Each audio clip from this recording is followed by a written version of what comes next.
Guys, good morning. কেমন আছো তোমরা সবাই? আশা করি খুব ভালো আছো, আমরাও খুব ভালো আছি। Welcome to my new blog. This is Madhurima here. আর আজকে আমি কিছু যোগা স্টেপ তোমাদেরকে শেখাবো যারা বিগিনার হচ্ছে ওদের জন্য। এটা হচ্ছে পার্ট 2 যোগা স্টেপ। খুব ইজি স্টেপ, যেটা মানে তোমরা ইজিলি শিখে যাবে আর শরীরের জন্য খুবই ভালো। একটা জিনিস হচ্ছে কি, আমরা যদি আজকে যোগা করি, আমরা আজকে ভালো থাকবো, কালকে ভালো থাকবো, আগামী দিনে ভালো থাকবো, আমাদের আশেপাশের লোকেদেরকে ভালো রাখতে পারবো, আমার ফ্যামিলিকে ভালো রাখতে পারবো। তাই সবাইকে যোগা করা উচিত। কমসে কম ডেইলি 10 to 15 মিনিটস তো যোগা খুবই দরকার। তো চলো যোগা স্টার্ট করা যাক। আমি ম্যাটটাকে একটু সামনে নিয়ে নিচ্ছি।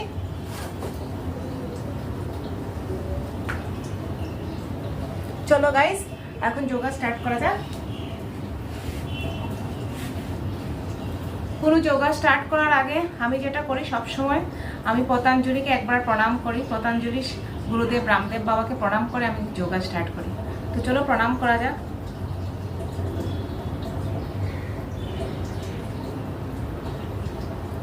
যখনই যোগা করবে বন্ধুরা, তখন একটা জিনিস মনে রাখবে, শুধু যোগাতেই কনসেন্ট্রেট করবে, নিজের শরীরে কনসেন্ট্রেট করবে। তখন এটা মনে রাখবে না যে আমি এখন গিয়ে কি রান্না করব, বা আমার মেয়ে কি পড়ছে, আমার বড় অফিসে গেছে কিনা, তাহলে সেটা কাজ করবে না। তাই শুধু যোগাতে কনসেন্ট্রেট করো। ধীরে ধীরে শ্বাস নাও।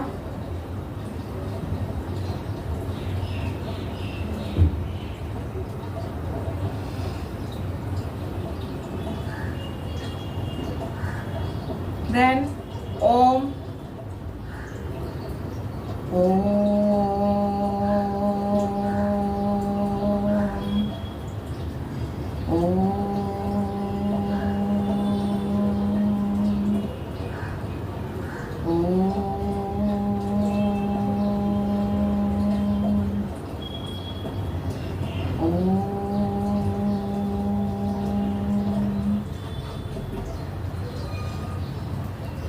তো বন্ধুরা, যখন তোমরা এরকম করবে, তুমি একদম রিল্যাক্স হয়ে যাবে।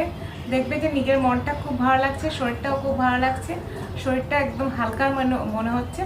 এখন তোমরা যোগা স্টার্ট করতে পারো। তো যে কোনো যোগাতে প্রথমেই আমি বলি যে প্রথম যেটা হচ্ছে সেটা হচ্ছে অক্সিজেন থেরাপি।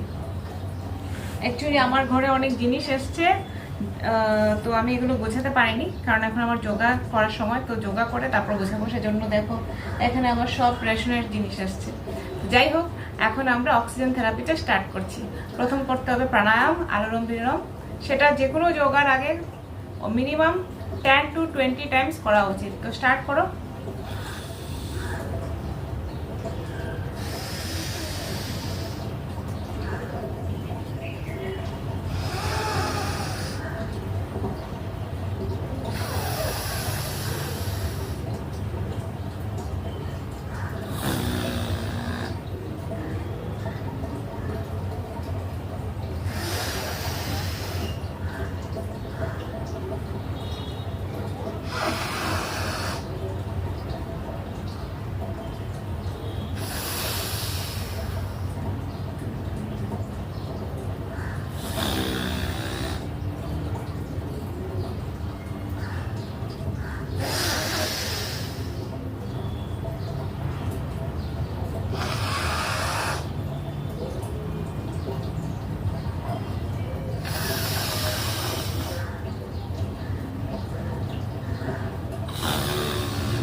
তারপর ডিপ ব্রিথিং করো।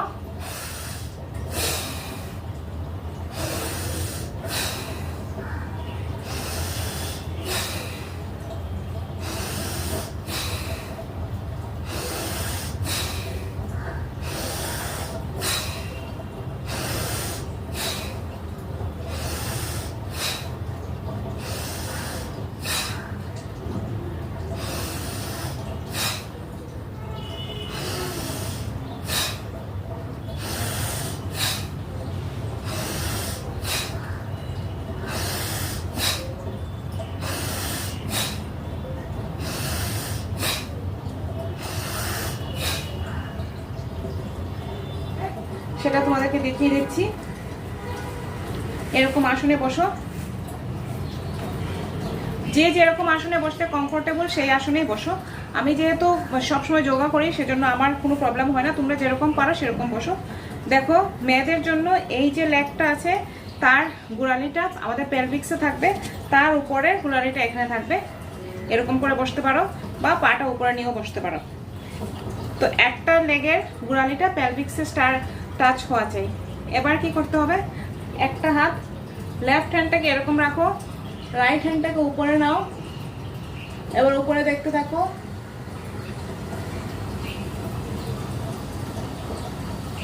যখন এরকম করবে না তখন এখানে স্ট্রেস ফিল হবে, এই স্ট্রেস ফিল হওয়াটা খুব দরকার। Come back slowly. তারপর রাইট হ্যান্ডটাকে আমি রাইট সাইডে রাখলাম, লেফট হ্যান্ডটাকে উপরে নিলাম, এবার উপরে দেখতে থাকো।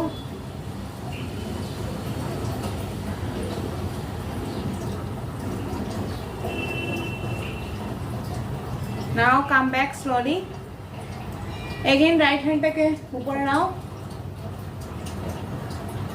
লেফট হ্যান্ডটাকে এক সাইডে, রাইট হ্যান্ডটাকে অন্য সাইডে রেখে রাইট হ্যান্ডের দিকে তাকাতে থাকো। দেখো স্ট্রেস হচ্ছে।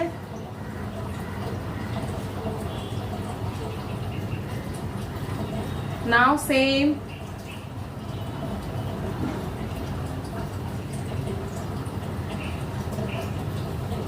যখন এই যোগাটা করবে না পিঠের একটা সাইডে, এই সাইডে স্ট্রেস হবে, আমাদের মাসলটাকে খুব একটা স্ট্রেস করে, সেটা আমাদের পিঠকে এনার্জি দেয়, মেরুদণ্ডটাকে শক্তি সাপোর্ট দেয়, যেটা আমাদের মানে সোজা হয়ে বসতে সাহায্য করে, পিঠের যে কোনো রকম ব্যথা থাকে সেটা চলে যায়। নাও দ্য সেকেন্ড ওয়ান। পা একটা পাকে এরকম রাখো, আমি সাইড থেকে দেখাচ্ছি। একটা পা এরকম রাখো, একটা পা এরকম। দেখো রাইট লেগটা এসে লাগবে আমাদের পেলভিক্সে, লেফট লেগটা এখানে। এখন এরকম করে টাচ করো, আরেকটা হ্যান্ড নাও, নিয়ে টাচ করো। যারা প্রথম করছো ওদের টাচিং এ প্রবলেম হতে পারে। Stay there for 30 second.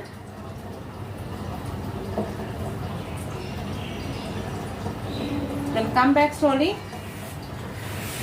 Same ওয়েতে রাইট লেগটাকে এখানে নাও, then right hand, left hand, touch your thumb, stay there for 30 seconds.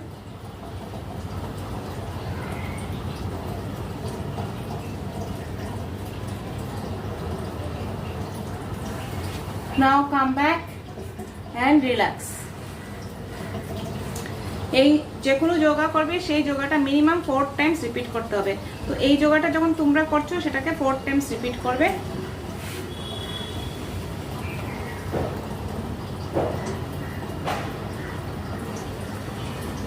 তারপরে যে যোগাটা হচ্ছে সেটা তোমাদেরকে দেখাচ্ছি। একটা পা এরকম রাখো, আরেকটা পা এরকম রাখো।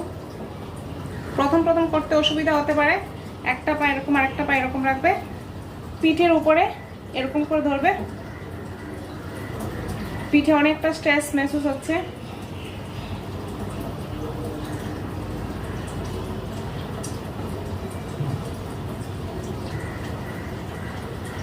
নাও রিল্যাক্স।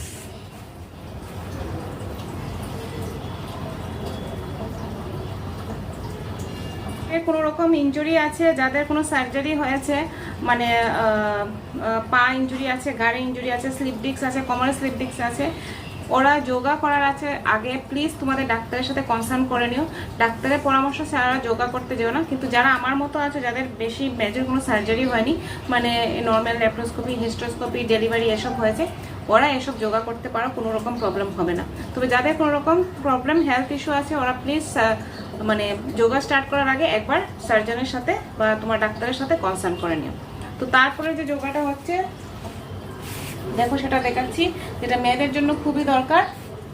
এরকম করে লাই ডাউন করো, দুটো হাঁটুতে ধরো, come up, again lie down, again come up, again lie down, again come up, again lie down, again come up, again lie down, again come up, again lie down.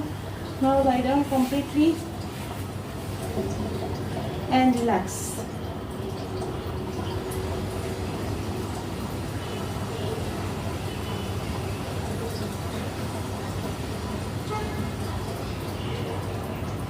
Then do this. প্রথমে left লেগটাকে straight রাখো, right লেগটাকে এরকম নাও, hold,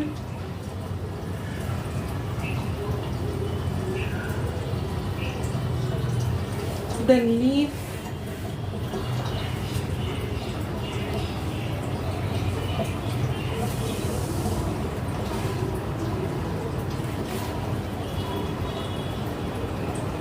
দেন left leg hold করো,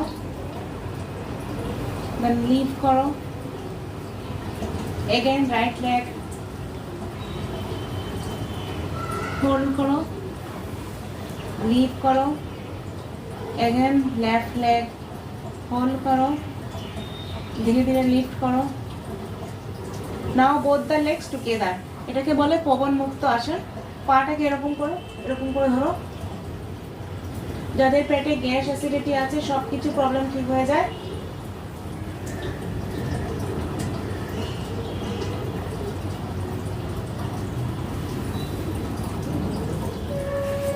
Now come to this position.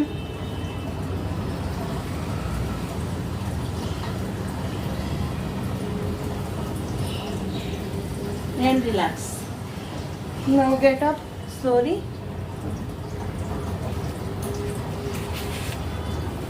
Okay. তো বন্ধুরা আজকে যেটা লাস্ট যোগা সেটা তোমাদেরকে দেখাচ্ছি, যেটা আমি সব সময় করি, তোমাদেরকে অনেকবার দেখিয়েছি। সেটা হচ্ছে দুটো পাকে এরকম রাখো। আর এই এক্সারসাইজটা খুব দরকার বডিকে মানে ফিট রাখার জন্য, আর কি বলবো তোমাদেরকে, ওয়েটটা মেনটেন রাখার জন্য। Now keep your leg like this. Okay, now touch this is right হ্যান্ডটাকে লেফট লেগে থামে, দেন লেফট হ্যান্ডটাকে রাইট হ্যান্ড, এরকম 20 times. 1 2 3 4 5 6 7 8 9 10 11 12 13 14 15 16 17 18 19 20। Now come back and relax. এই যোগাটা যখন করবে না তোমাদের বডিতে, পুরো বডিতে এক্সারসাইজ হবে। ওয়েট রিডিউসের জন্য এটা খুবই জরুরি। যারা মোটা থেকে পাতলা হতে চাও, শেপে আসতে চাও, ওদেরকে এটা খুবই জরুরি। এই যোগাটা অবভিয়াসলি সবাই করবে। এগেইন আমি আরেকবার দেখিয়ে দিচ্ছি। প্রথমে লেগটাকে একটুখানি 1 ফিট গ্যাপে রাখো। নাও রাইট হ্যান্ড লেফট লেগে আর লেফট হ্যান্ড রাইট লেগে টাচ করতে হবে। দেখো 1 2 3 4 5 6 7 8 9 10 11 12 13 14 15 16 17 18 19 20। দেন রিল্যাক্স। তো বন্ধুরা আজকে বাস এই পর্যন্তই। দেখা হবে নেক্সট ব্লগে। তোমরা সবাই ভালো থেকো, সুস্থ থেকো, পরিবারের সবাইকে ভালো রেখো। অ্যান্ড প্লিজ প্লিজ প্লিজ নিজের জন্য 10 মিনিটস দাও। 10 মিনিটস যোগা করো, দেখবে সুগার, প্রেশার, থাইরয়েড থেকে তো লাইফ টাইমের জন্য মুক্তি থাকবে। আমার নিজের সুগার ছিল, সেটা চলে গেছে, থাইরয়েডের কন্ট্রোলে এসে গেছে। আমি কোনো অ্যালোপ্যাথিক মেডিসিন খাই না, হোমিওপ্যাথিক মেডিসিনই আমার চলে যায়। আর প্রেশার তো আমার নেই, আমি র প্রেশারে রোগী। তো র প্রেশার না, মানে নর্মাল প্রেশার আমার। তো সেজন্য আমি হেলদি আছি বলতে পারি, ভাইটাল পয়েন্টগুলো ঠিক আছে। তো চলো দেখা হবে নেক্সট ব্লগে। আর আরেকটা জিনিস, সবসময় খুশি থাকবে, সবসময় পজিটিভ থিঙ্কিং করবে, সবাইকে পজিটিভ রাখার চেষ্টা করবে। আর যদি কেউ নেগেটিভ বলে না, তো সেখান থেকে একটু দূরে সরে যাও, ঠিক আছে? তো দেখা হচ্ছে নেক্সট ব্লগে। Till then tata, bye by.